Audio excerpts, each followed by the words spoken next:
Hello, everybody. Welcome back to another wonderful episode of Beyond the Bottom Line, the podcast that sits down with nonprofit leaders, executive directors, and all the people behind the scenes who make the organizations go.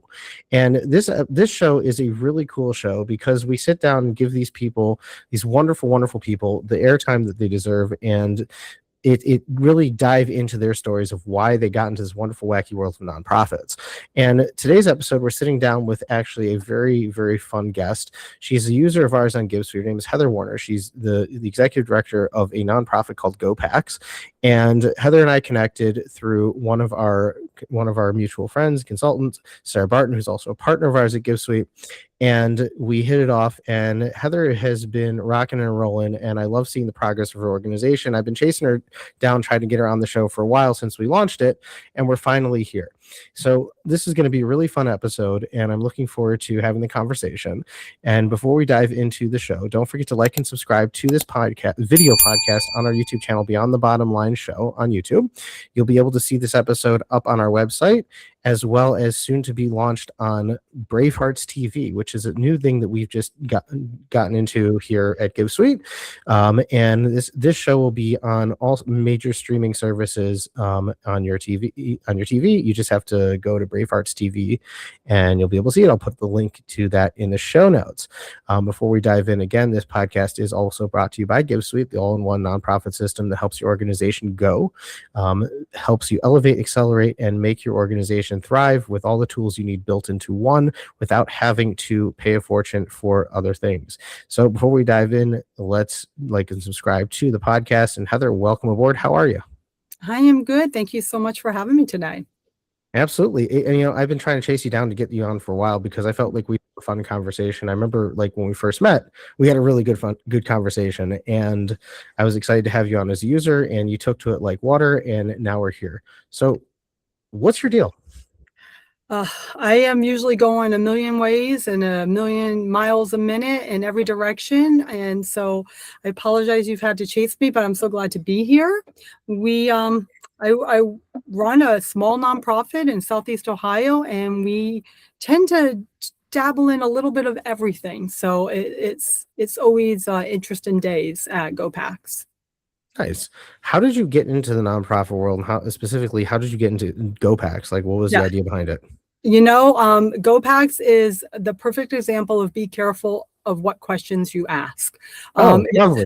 The origin story is kind of crazy. I was chairing a meeting. I was chairing a department, and I saw a presentation from a local community leader who ran a food pantry, and I decided to stick around at the end and say, hey, are there any community needs being met or not being met that, maybe my group can help with?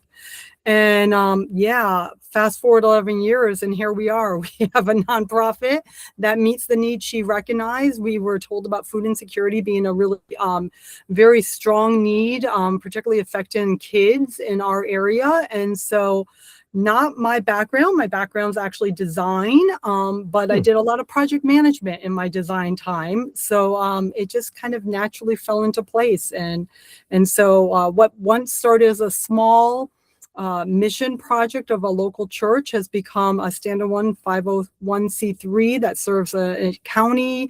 For 8+ years. We've been having to field and turn down requests for expansion because the need is so great and our model is so unique. But we grow a little bit every year, and we're trying to do our part to help the community out. That's awesome.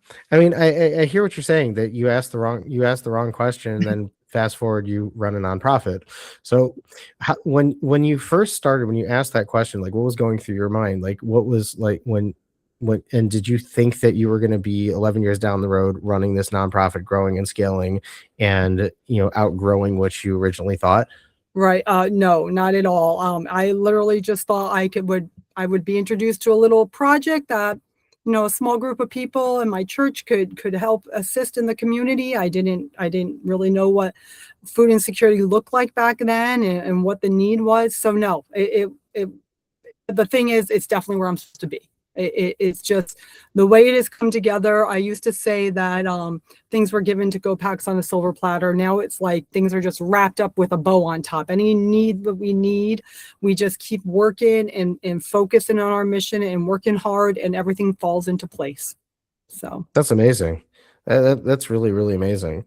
So, before when I first met you, like you said, you were all over the place. You're still, trying to make order of things, and you signed up with us as a user of GiveSuite. So, how has that um, helped and grown and your organization? The fact that having a system like ours, kind of centralizing everything and making things easier, how's that helped your organization? oh, it is so helped to streamline.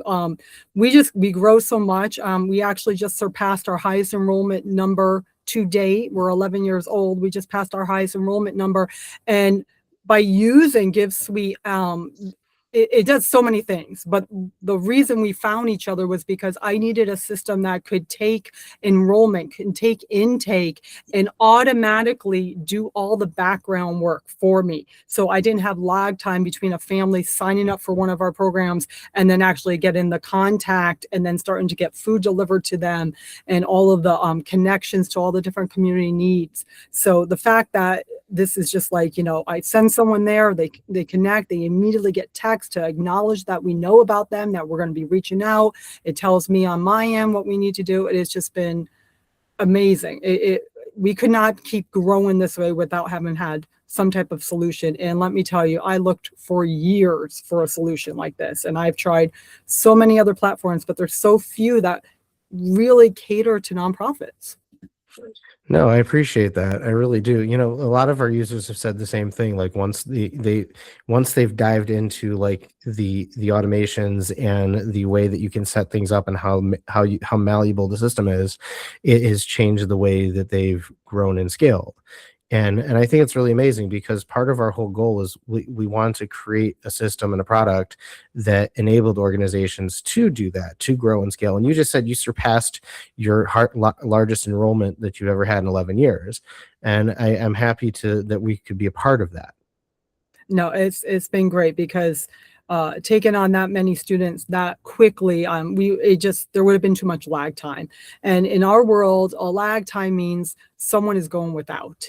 Right. We use a very different model. We use a two-way giving model. So everyone who enrolls in our programs are part of the team, but you can't be part of the team if I don't even know you're up and running yet. That you want to be part of the team, and that's where GiveSuite just really comes into play.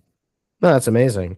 So how does your organization work specifically? Because you're saying there's a two-way giving model. You work a little bit differently than other people, but you're constantly in touch. You're constantly talking to your constituents and the people who are receiving. So Right. what separates your organization from like others in the space? Really, there's a few different things that set us apart. First off, we're relationship based. So everything we do, whether it's families who are working with us and need our assistance, or it's our supporters or our volunteers or donors, we are always relationship based. Second, we're not a handout program. We follow a two-way giving model. So what that looks like in the food insecurity world is families who need assistance. We don't care about income levels. We don't care about addresses. As long as they live within one of the regions we service, we can physically service. We are happy to have them as part of the team, and we explain to them from the beginning, okay, you're going to expect things from us. We're going to deliver food to you. We're going to set up different opportunities to increase your resources, your support networks, but you need to then step up too. You need to come to at least one of our events before the end of the school year, but you're very welcome to do as many as you want. You need to go to parent-teacher conferences. We want to make sure you're in the loop. You know what's going on with your kiddo at the schools. So it's a very give and take. And what we have found is that's what people want. They don't want a handout. They want to be part of the solution. They families that we work with, they care greatly for their children. They don't want to be struggling to meet ends. But I mean, we've all gone grocery shopping. We all know how expensive it is nowadays. It's always been expensive to have kids, but now it's even more expensive. So that's a good thing that we can be a team together, working together. But then the other thing that also sets us apart is we take a two-step approach to fight food insecurity. Not only are we providing healthy food right now for the moment when the kids need healthy food to grow healthy, physically, mentally. But we also work with families, students, to increase their resources and support networks so they're less likely to face food insecurity in the future. We look at, do they need to know about nutrition, trauma-informed care? Do they need financial literacy? Would gardening help? Whatever they need, we find the expert. We currently partner with over 36 other organizations, I think the latest count was, to make sure that whatever our families need, we can connect them and help them gain that new knowledge and those new resources. That's amazing. Everything you're saying, it reminds me of this organization here that's here in Israel. They operate on that same mentality, is that they're not giving out handouts. They want people to be partners with it, and they help them, achieve the success and the growth through, the partnership side of it, instead of just saying, here's some grocery vouchers, or here's this. They have financial literacy programs. They have, programs where they want you to come in, check in with them. And because people want that, I feel like it's like a dignity thing too. Oh, it is. I'm working with another organization like that also, where they don't give out, they don't give out food packages. They give out, like credit cards that have money on them, so people can go to the store and feel dignified. They don't feel, I think, because when a lot of people are in this situation, nobody wants to admit they're in the situation. And so when people start seeing you line up to, to get your food package, then there's a stigma behind it.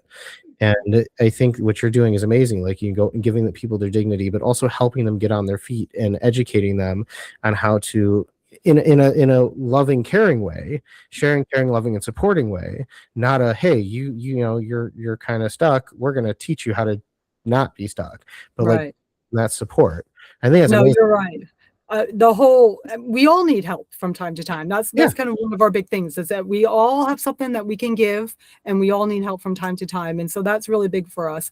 And you're right about the dignity. That's actually, so what we do is normally provide food for when kids are away from free meals at schools, but for longer breaks, families actually come into our office, and we turn our office into a store and guide them within the different nutrition categories to make sure they get balanced meals. But then we let them shop, because like you said, I mean, that's dignity. You don't go to the grocery store and they just hand you a bag of food that you may or may not like or want.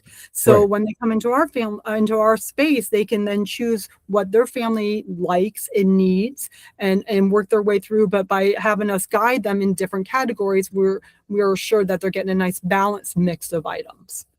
Oh, that's amazing. That's absolutely amazing.